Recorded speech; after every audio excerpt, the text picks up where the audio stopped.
Et pour le Zoom de ce soir, nous recevons Jean-Loup Isambert. Bonsoir monsieur, merci d'être là. Vous êtes journaliste indépendant, journaliste d'investigation. Vous avez déjà écrit de nombreux ouvrages, notamment Faut-il brûler l'ONU aux éditions Le Serpent à Plumes, Crimes sans châtiment aux éditions Vainqueur.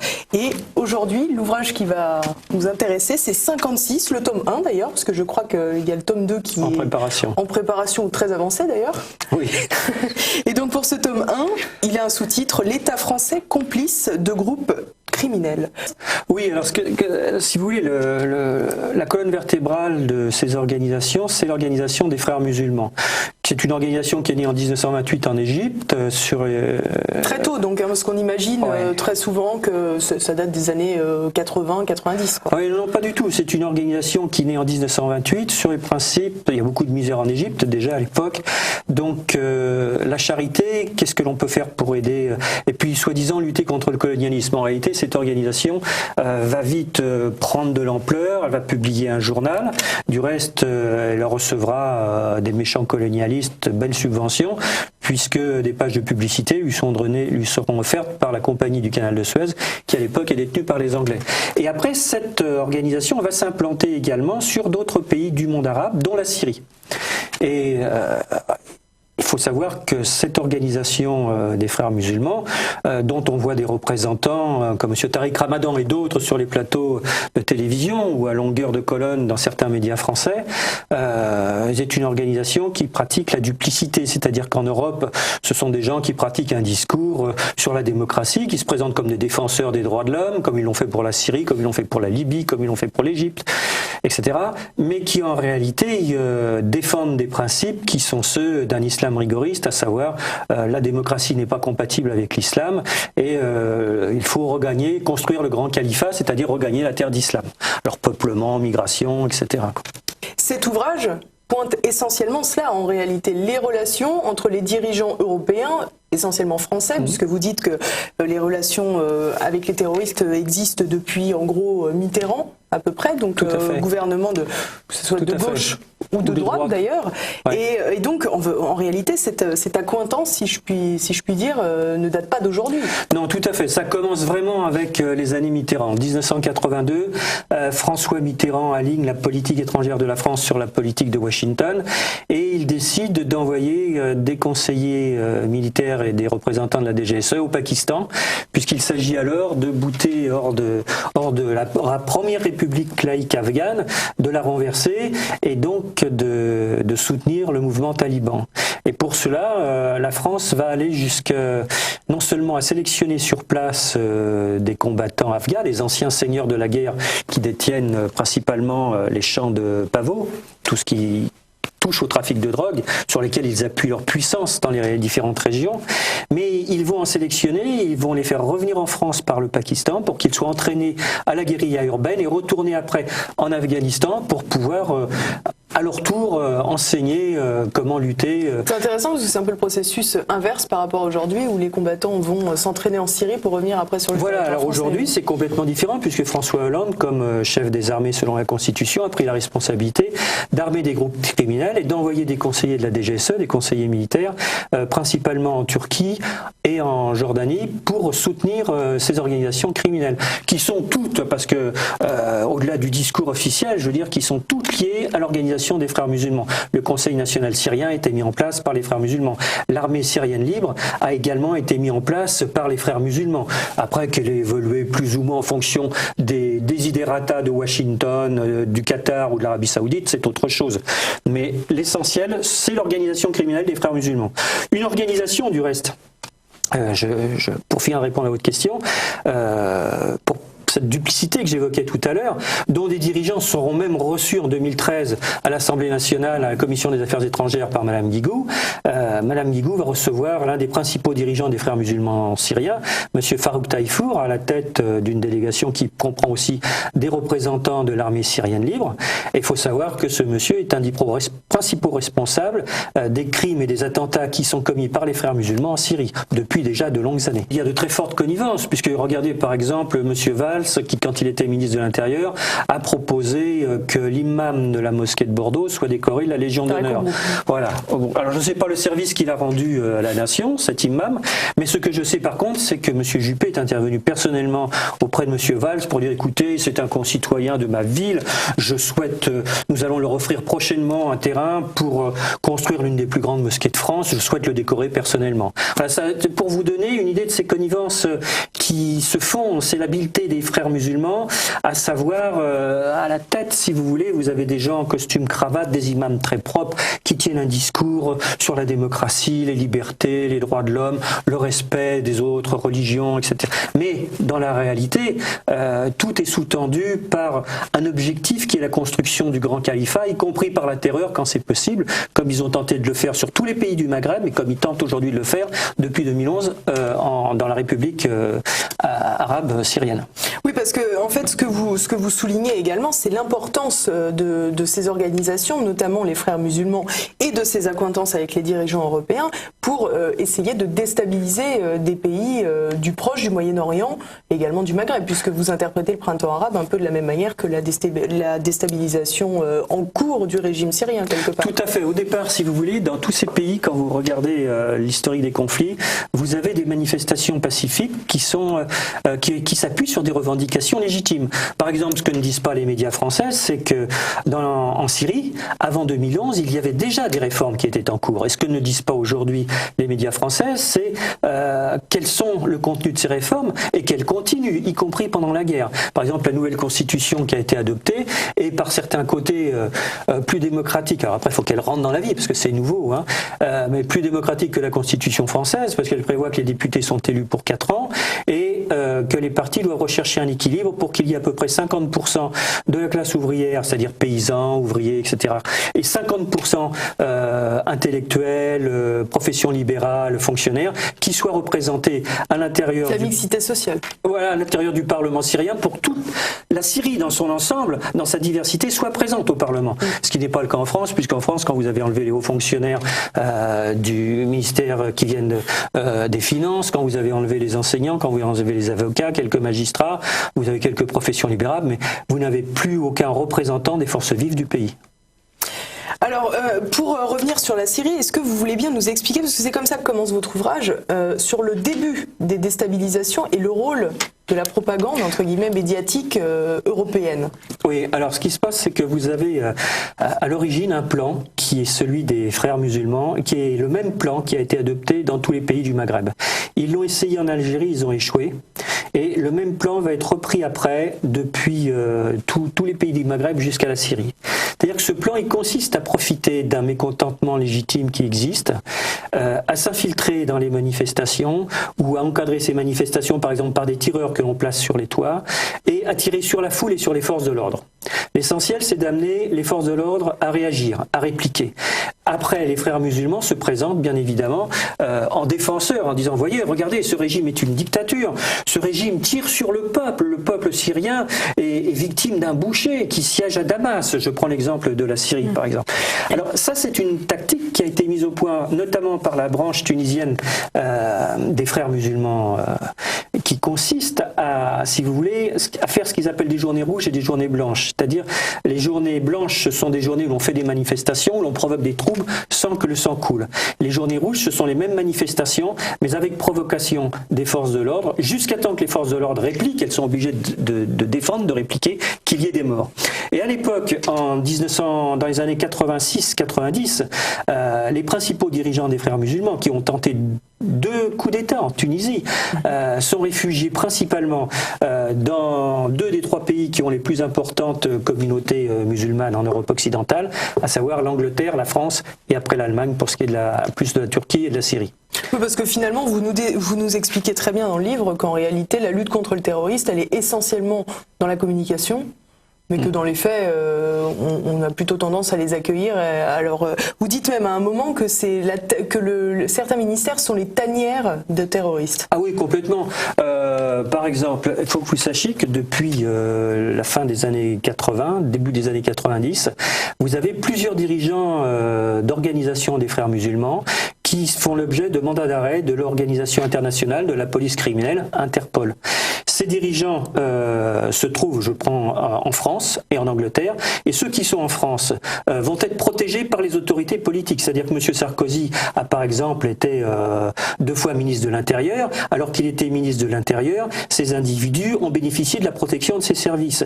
Vous avez après toute la pléiade des ministres de l'Intérieur et de la Justice socialiste qui vont également, je pense à M. Marchand en mars 1992, à M. Quilles, mais à d'autres aussi jusqu'à aujourd'hui, avec M. Bernard Cazeneuve par exemple, qui accueille en France un des principaux responsables, Abdelhakim Belladj, un des principaux responsables du coup d'État en Libye. À noter du reste que M. Sarkozy est aussi responsable des flux migratoires que connaît aujourd'hui l'Europe occidentale, et qui ne se serait jamais produit si M. Kadhafi était encore au pouvoir, puisqu'à l'époque, ceux qui font aujourd'hui le trafic d'êtres humains qui viennent d'Afrique noire et des pays arabes en direction des pays européens, principalement de la France et de l'Angleterre, étaient en prison, dans la prison de Benghazi, où ils étaient à côté des principaux dirigeants islamistes qui étaient aussi emprisonnés. Et ce furent ces gens-là qui faisaient du trafic d'êtres humains, qui faisaient à l'époque le trafic d'êtres humains, qui furent libérés les premiers par la CIA, la DGSE et le MI6 anglais. Et aujourd'hui, bien sûr, ils sont redevables à leurs employeurs, si je puis dire. Eh ben, ils leur rendent des services, c'est-à-dire les services pour permettre aux combattants djihadistes d'avoir des fonds. Le trafic d'êtres humains est une partie des ressources de ces organisations. Justement, ça a un double intérêt finalement, ce trafic d'êtres humains, parce que d'une part, effectivement, il est lucratif.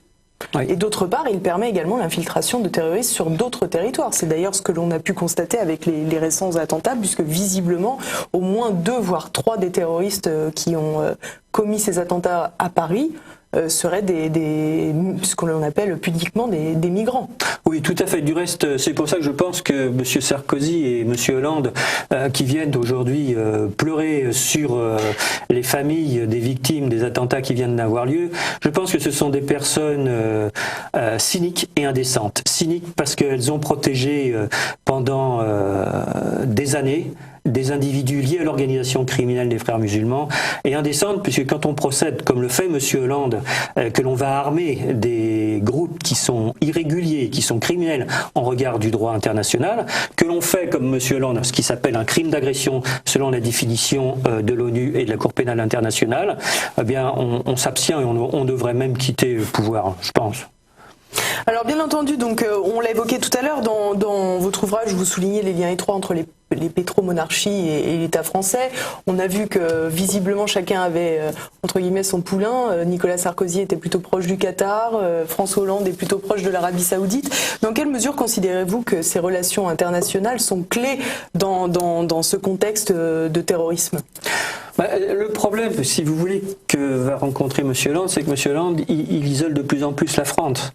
Les attentats qui ont eu lieu là, elles ont eu lieu simplement parce que M. Hollande a refusé de s'associer à la proposition du gouvernement russe de faire une véritable éradication du terrorisme en Syrie.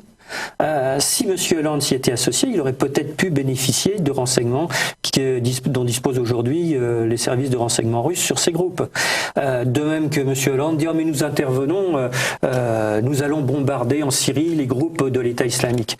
En réalité, quand vous regardez depuis 1 an et demi que la France et que les États-Unis, dans cette soi-disant coalition internationale, bombardent l'État islamique, ils n'auront pas causé de grands dégâts. Les États-Unis bombardent surtout les infrastructures de la République syrienne, des entreprises, des aqueducs, enfin tout un tas d'infrastructures utiles au pays. Mais je dirais que le rôle des États-Unis, c'est plutôt vis-à-vis de l'État islamique la fessée qu'on donne à un gardement qui veut pas continuer sa guerre sur la Syrie ou qui se sent en difficulté, puisque ce sont les États-Unis qui au départ ont financé Al-Qaïda, le réseau Al-Qaïda contre l'Afghanistan, et que le groupe que l'on appelle État islamique est lui-même issu d'Al-Qaïda, qu'il s'est implanté en Irak en 2006, il s'est développé en Irak en 2006 avec la bénédiction des services états-uniens, avec l'objectif de déstabiliser tout le Moyen-Orient et les républiques centrales d'Asie centrale. Pour ne pas connaître aujourd'hui les dirigeants de l'État islamique quand on voit que cette organisation est à l'œuvre depuis 2006... Il ne nous a pas dit qu'il ne les connaissait pas, il nous a dit qu'ils n'étaient pas islamistes. Mais qu'on ne savait pas exactement qui avait installé l'État islamique, qui véritablement le finançait. On entend on entend tout d'ailleurs à ce sujet. On entend que c'est les Américains, que c'est Israël, que c'est au contraire les califats, etc. On entend tout, donc on peut tout imaginer. L'État islamique au départ a été financé par les États-Unis, principalement contre l'Afghanistan. Les États-Unis après, qui sont parfaitement au courant du développement et du financement de l'État islamique, ont laissé faire. Les dirigeants du Qatar à un moment ont essayé de la jouer fine en disant mais nous luttons contre le terrorisme, etc. En réalité, quelques-unes des principales sources et réseaux financiers de l'État islamique se trouvent au Qatar. Par ailleurs, il faut savoir que ces gens-là ne sont pas du tout contrôlables, c'est-à-dire que l'État islamique a prévu l'avenir, si j'ose dire. Il l'a prévu en organisant son autofinancement, en faisant main basse sur toute une partie des champs de pétrole sur la République arabe syrienne. Qu'il arrive à vendre. Voilà, qu'il arrive à vendre par la Turquie. Alors il serait intéressant de savoir, du reste, si des sociétés comme Chevron, Esso, ou peut-être même d'autres comme Total, je ne sais pas, participent à ce trafic clandestin qui représente des milliards de dollars. Il y a également, ce sont des gens qui sont prêts à tout, donc il y a également tous les hold-up de banques qui ont été faits en Irak. Il y a le trafic de faux papiers, le trafic de drogue et le trafic d'êtres humains. Principalement les migrants en direction... vous avez vu du reste que les médias français ont fait la une, si je puis dire, pendant des semaines sur ces migrants, qu'il fallait aider, les pauvres migrants, etc. Mais bien peu se sont intéressés à la composition sociologique de ces migrants et surtout... Ce sont des femmes et des enfants. Oui, voilà. Alors, ils sont partis de Turquie, mais en Turquie, ils n'ont pas eu de problème pour franchir la frontière turque. Alors, ce qui auront, si vous voulez, pour les États-Unis, un aspect positif pour eux, puisque ça va permettre de déstabiliser l'Europe occidentale par l'arrivée de migrants qui n'ont pas de qualification, qu'il faut loger, qu'il faut nourrir, etc., etc. Vous connaissez les problèmes. L'autre aspect, c'est par exemple de déplacer le conflit, parce que les États-Unis savent qu'ils sont en difficulté sur le Moyen-Orient maintenant, et que grâce au soutien de la Russie, de l'Iran et d'autres pays, ils ne pourront pas découper le Moyen-Orient comme ils envisageaient de le faire pour s'approprier les ressources énergétiques du Moyen-Orient. Donc ils déplacent le conflit au cœur de l'Europe, d'une part pour déstabiliser l'Europe, et d'autre part pour ouvrir un front vers la Fédération de Russie et les républiques d'Asie centrale. Vous nous expliquez tout à l'heure qu'effectivement il y avait une espèce de dualité, notamment dans ces frères musulmans que vous nommez presque comme une colonne vertébrale du terrorisme islamique. Certes, mais finalement, si on vous entend, quand on voit les accointances entre les différents dirigeants des pays européens, mais également des pétromonarchies qu'on a évoquées tout à l'heure, on a l'impression qu'en réalité, ce côté religieux est vraiment secondaire. La religion n'est pour eux qu'un prétexte. Je veux dire, alors ils se présentent bien sûr comme des religieux, ils parlent au nom de l'islam, mais intéressons-nous d'un peu plus près, ça serait une autre enquête, ça serait une autre investigation journalistique à mener à la manière dont vivent ces gens-là. Ils ont des porte-paroles comme monsieur Tariq Ramadan qui fréquente régulièrement les médias français ou les médias occidentaux. Ils en ont d'autres aussi qui sont, je pense par exemple aux dirigeants de l'État islamique. Ce sont des gens qui n'apparaissent pas, qui sont très discrets. Lorsqu'ils apparaissent, c'est toujours dans une grande mise en scène, de manière justement à se présenter avec la barbe, le vêtement. C'est théâtral, c'est pour dire, voyez, nous sommes sur terre les représentants de l'islam, mes frères, allez combattre pour le djihad, etc. Mais en réalité, c'est un prétexte. Alors ça peut jouer sur une partie de véritables croyants, si vous voulez, musulmans qui veulent appliquer de manière rigoureuse les textes du Coran. Ça peut nous emmener très loin. Et puis ça joue aussi sur tous les désœuvrés, dans le tome 2 de l'ouvrage, j'en parle en donnant la parole à un sociologue qui parle des paumés de la mondialisation, c'est-à-dire dans les sociétés occidentales, tous ces jeunes qui sont notamment laissés pour compte, qui sont sur le bord du terrain et qui ne connaissent que la violence et que face à cette violence dont ils ne savent pas comment sortir, ils plongent eux-mêmes dans la violence. Alors il faut dire qu'en France, il y a des bases qui existent quand même pour amener ces jeunes. C'est tout le réseau des associations caritatives, de charité, d'entraide, qui gravitent autour de l'Union des organisations islamiques de France, qui aident aussi, je pense, ces gens-là à aller vers des facilitateurs qui vont les envoyer par exemple sur le Maroc par une filière que moi j'ai suivie et qui du Maroc après vont aller soit sur l'Afrique, le Mali ou sur la Syrie. Donc ils disposent, si vous voulez, quand même d'associations d'ailleurs subventionnées. Associations subventionnées par l'État français, puisque l'État français s'occupe de tout sauf des Français. Il s'occupe du religieux, il s'occupe d'organiser... quand vous voyez quand même qu'il y a 5 millions de Français qui sont fragilisés par rapport au logement, il y a près de 2 millions de Français qui sont en attente d'un logement social, certains depuis des années, il y a des jeunes qui ont une qualification professionnelle, qui n'ont pas de salaire suffisant pour accéder à un logement de qualité, qui continuent d'habiter chez leurs parents, il y a près de 700 000 personnes qui n'ont même plus de domicile fixe. Alors moi je pense que quand on est français, qu'on fait partie d'une communauté, une citoyenneté, qui est la citoyenneté française, on commence à être solidaire des Français. Alors les autres, je veux bien, mais on réglera le cas après. Commençons par nous occuper des Français et à loger ces Français. Vous savez, j'ai plus son nom en tête, il y a une Marie-Carlotte, je ne sais plus comment s'appelle cette personne, d'un haut comité, qui était un ancien ministre, une ancienne ministre du gouvernement Ayrault, qui était chargée de la lutte contre l'exclusion, qui a dit qu'il y avait près de 80 000 logements sociaux vacants, et qu'on allait pouvoir tout de suite, qu'il fallait envisager de les mettre tout de suite à disposition des migrants. C'était en septembre 2014. Mais pourquoi est-ce qu'on ne les met pas d'abord à disposition de ces Français qui travaillent en France, qui sont attachés à leur pays et qui attendent depuis des années d'avoir un logement pour pouvoir se loger dignement, à qui on demande de remplir des formulaires à X exemplaires, à qui on demande des cautions morales, à qui on demande des cautions financières pour pouvoir accéder au logement. Et là, vous avez des étrangers qui débarquent en forçant les frontières. Alors ces gens du reste qui ont forcé les frontières, il y a une structure auprès du Conseil de l'Europe qui s'appelle Eurojust, qui est chargée de coordonner au niveau de la petite Europe de Maastricht les actions des différents services qui luttent contre la grande criminalité internationale et contre le terrorisme. Et le 6 juillet 2015, la présidente d'Eurojust, qui est une magistrate belge, Madame Michel Deninx, a dit très clairement que les flux de migrants servaient d'une part à financer le terrorisme des groupes djihadistes, les mêmes groupes qui sont armés et qui sont soutenus en Syrie par le gouvernement français et la présidence française. Et que d'autre part, ça servait également, ces flux de migrants. Ils ont maintenant des éléments sérieux, mais qu'ils ne peuvent pas rendre publics car des enquêtes sont en cours, à exfiltrer ou à infiltrer mais des combattants djihadistes. En gros, ce que vous êtes en train de me dire, c'est que dans cet élan de générosité qui accepte les flux migratoires incontrôlés, nous sommes en train de favoriser le terrorisme dans les deux sens. Complètement.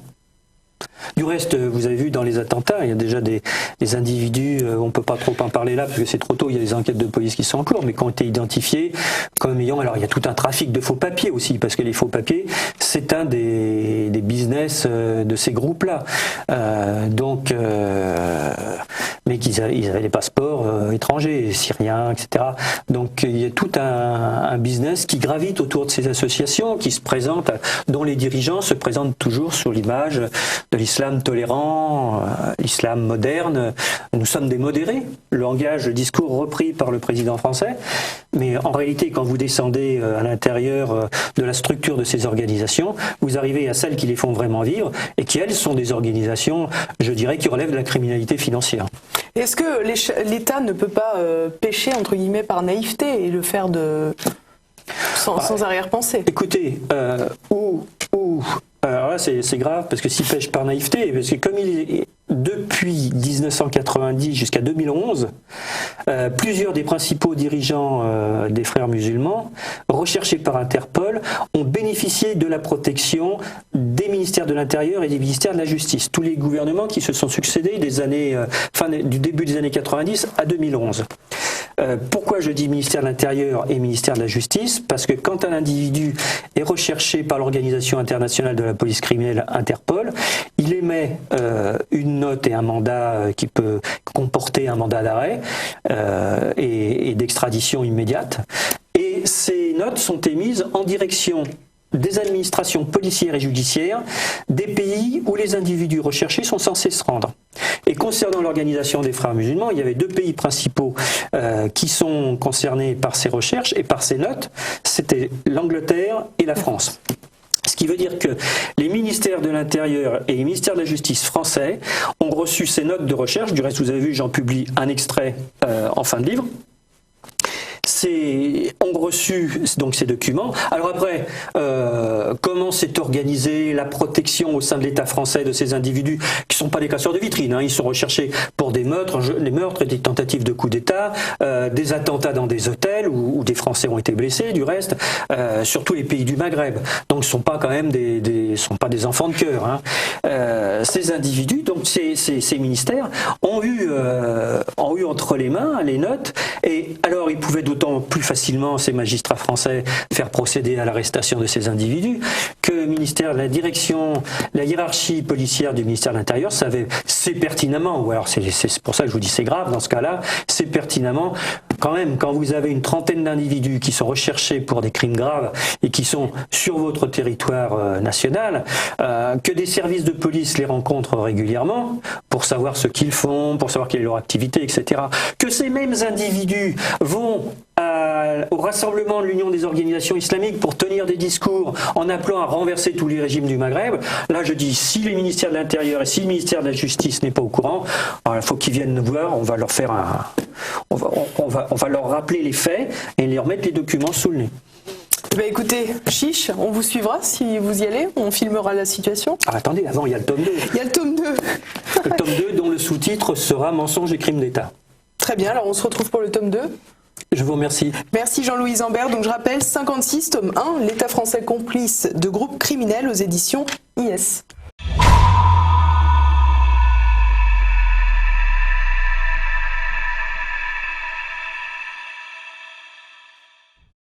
Je vais vous dire ce que je pense.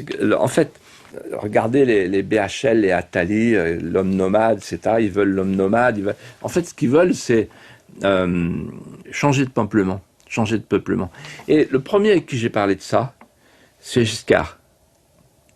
Je lui ai dit, parce que moi j'étais sous-préfet de Vendôme, mais j'étais souvent invité à partager la soupe de châtaigne dans la propriété d'Auton chez madame. Et je lui ai dit, mais quand même, ce que vous êtes en train de faire, c'est l'avortement de masse et l'immigration de masse. Et ce qui me frappait déjà, c'est que 200 000 avortements par an, 200 000 immigrants par an. Donc en fait, quelqu'un a parlé, Renaud Camus, de grand remplacement. Alors on me dit, vous pensez, oui, grand remplacement, oui. En fait, on se dit à un moment donné, on va mettre du sang neuf, quoi. Voilà. Et donc, la preuve, c'est qu'ils mentent sur les statistiques. C'est-à-dire ? Ils nous expliquent qu'il n'y a pas de problème d'immigration. Vous essayez de jouer sur les peurs. M. de Villiers, il dit ça à tout le monde et à tous ceux qui disent ça depuis 30 ans. Un exemple. Quand j'ai publié Les mosquées de Roissy, c'était en 2005, j'ai dit, dans mon livre, il y a plus d'1 million de musulmans en France. 2005, hein. J'ai dit ça.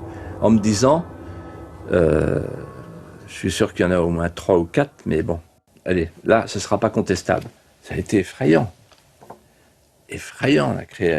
On a déjà crié à l'islamophobie en disant, mais comment, sur quelle base statistique pouvez-vous fonder, etc. C'est de la folie de dire un truc pareil. Bon, sous-entendu, il n'y en a pas plus de 500 000 et encore. Bon, aujourd'hui, Boubacar nous dit qu'il y en a 6 millions.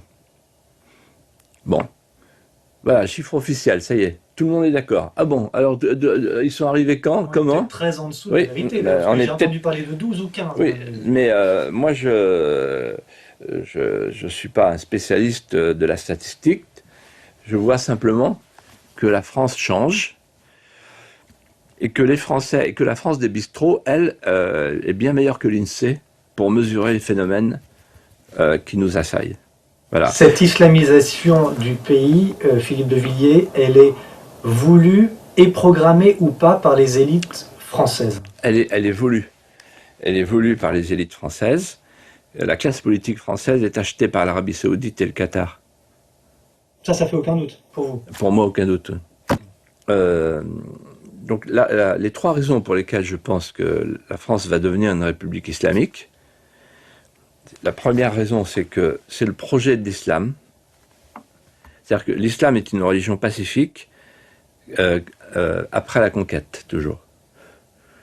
Mais pas avant. Donc cela se fera avec, évidemment, l'appui des politiques françaises. Alors justement, la deuxième raison, c'est qu'il y a le différentiel de fécondité. Chaunu me disait, en parlant de Braudel, il dit, vous savez, Braudel et moi, on a toujours pensé qu'il n'y a qu'une seule chose dans l'histoire qui compte, c'est la ligne de flottaison démographique. Voilà. Donc là, en fait, ils utilisent l'arme démographique. Boumedienne, je ne sais plus qui l'avait dit un jour, Boumedienne peut-être. Et Annie Laurent dit très justement, l'enfantement, c'est le djihad des femmes. Et puis troisièmement, l'esprit de démitude. C'est-à-dire qu'on a chez nous des dhimmis, quoi. Déjà. Alors, il faut expliquer, les dhimmis, ce sont des demi-citoyens. La France ne s'appartient plus. La classe dirigeante française, c'est une classe de soumis et de dhimmis. Elle est soumise à l'Amérique, avec l'OTAN et demain l'OTAN économique avec le futur traité transatlantique. Et donc on nous a menti en nous parlant d'une Europe puissance à Maastricht. Il n'y a pas d'Europe puissance. L'Europe puissance, c'est l'Amérique. La 51e étoile du drapeau américain. Et puis c'est une classe de dhimmis. En fait, ce sont des collabos. Voilà. Et donc aujourd'hui, la France est le seul pays au monde où on n'a plus le droit d'aimer la France. Le seul pays au monde où on n'a plus le droit d'aimer la France. Alors, BHL, quand il prétend que la France est une sorte de tache ignominieuse sur la carte métaphysique des points précieux de la planète, moi je le dénonce, cet homme-là. Naturellement, nous sommes il y avait lui et Pierre Berger, nous sommes cosmopolites, nous nous opposons, nous avons le dégoût pour le béret, la baguette, le bignou, pourquoi le bignou, il y avait la bourrée aussi, voilà, les pauvres auvergnats, et tout ce qui est franchouillard, etc. Donc, voilà. Et donc en fait, donc je les ai vus tricher, mentir, pour installer en France la société multiculturelle. Mais pour eux, la société multiculturelle, ils savent très bien ce que ça veut dire. Ils sont pas fous. Ils savent que c'est l'islam. Ils le savent. Mais en fait, leur haine des chrétientés charnelles, je parle des chrétientés charnelles, je ne parle pas là des questions de foi catholique, je ne sais pas mon sujet, et en plus je ne suis pas compétent. Mais les chrétientés charnelles, cette France-là, ils la détestent. Et tous. Tous.